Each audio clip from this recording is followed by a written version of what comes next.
प्यारी तेरो बदन अमृत की पंख, तामे बींधे नैन द्वे, चित चलो काढ़नी को बिकच संधि संपुट में रहो भय, बहुत उपाय आहिरी प्यारी, पै न करत स्वयं श्री हरिदास के स्वामी श्यामा कुंज बिहारी, ऐसे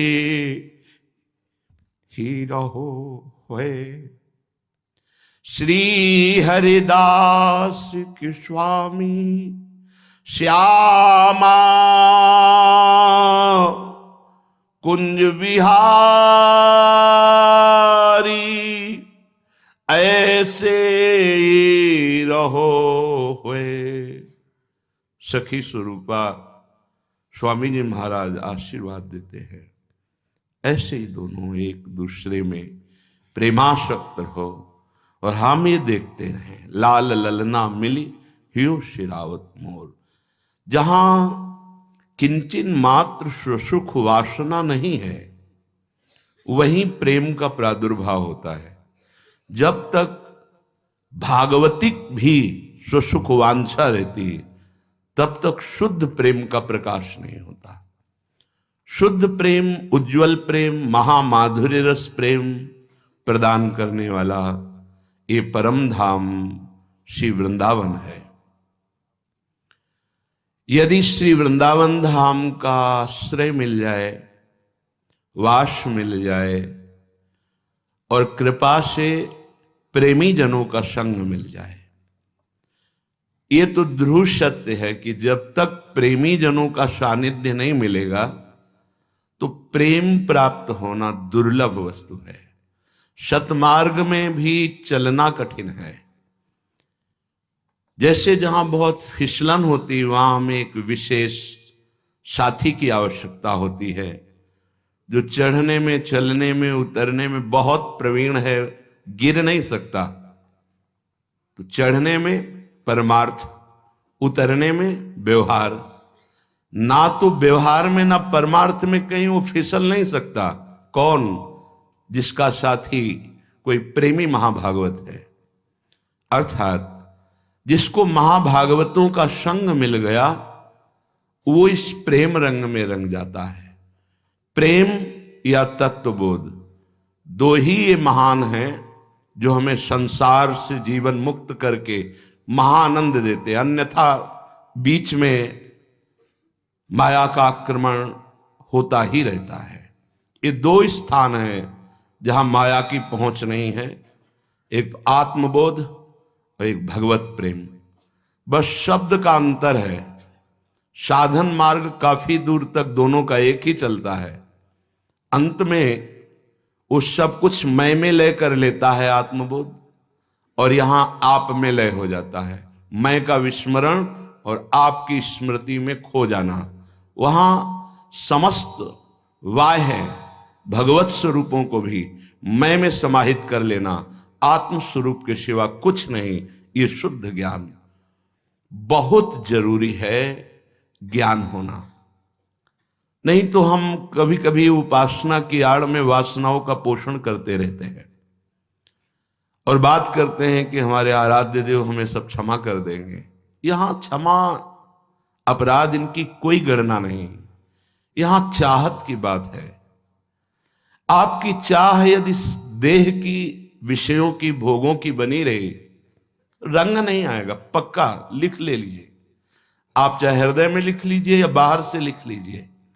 जब तक आपके हृदय में इस शरीर की सत्यता का भाव है, जब तक इस शरीराभिमानी भाव से भोगों में भोक्ता भाव और कर्मों में कर्ता भाव है, भगवदानंद का लेश नहीं जागृत हो सकता। जैसे कल चर्चा हुई थी, पंच कोशों का बाध किए बिना उसे आत्मानंद की अनुभूति नहीं होती। हमारी आत्मा है श्यामा श्याम, आत्मा हरिवंश प्रगट परमानंद। सच्ची मानिए, दो नहीं है। प्रेम गलियति साकरिता में दो न समाए, यहां से एक ही क्रॉस कर सकता है, निकल सकता है एक होकर, बाहर उधर जाकर वही एक प्रेम रस रूप में खेल रहा है। पर इस गली में इतनी सांकरी गली है, यहां दो नहीं, द्वैत नहीं जा सकता। द्वैत से अद्वैत, और जे ही अद्वैत की स्थिति आए तो जीवन मुक्त महापुरुष अपने आप से अपने आप में खेलता है। ये आप ही हैं, आत्मस्वरूप हैं, ये कोई दूसरे नहीं है, यही अपने आप हैं। आत्मा हरिवंश प्रगट परमानंद, श्री हरिवंश प्रमाण मनम। अगर हमारे हृदय में इस देह का भाव पुष्ट बना रहा तो हाथ कुछ नहीं लगा। पक्की बात समझ लीजिए। 50 वर्ष हो जाते हैं वेश धारण किए या साधन मार्ग में लगते हुए, पर देह भाव को नहीं काट पाता उपासक। देह भाव बना रहने के कारण विकारात्मक स्थिति बनी रहती है और वो भ्रष्ट होता रहता है, और मन में फिर ये चलने लगता है, ठीक है चल तो रहे हैं, पर वो चल रहे हैं भ्रम से। चलना तब माना जाता है जब चित्त वृत्ति निर्विषय होकर आराध्य देव में तन्मय हो जाए। ये निष्ठा से होता है।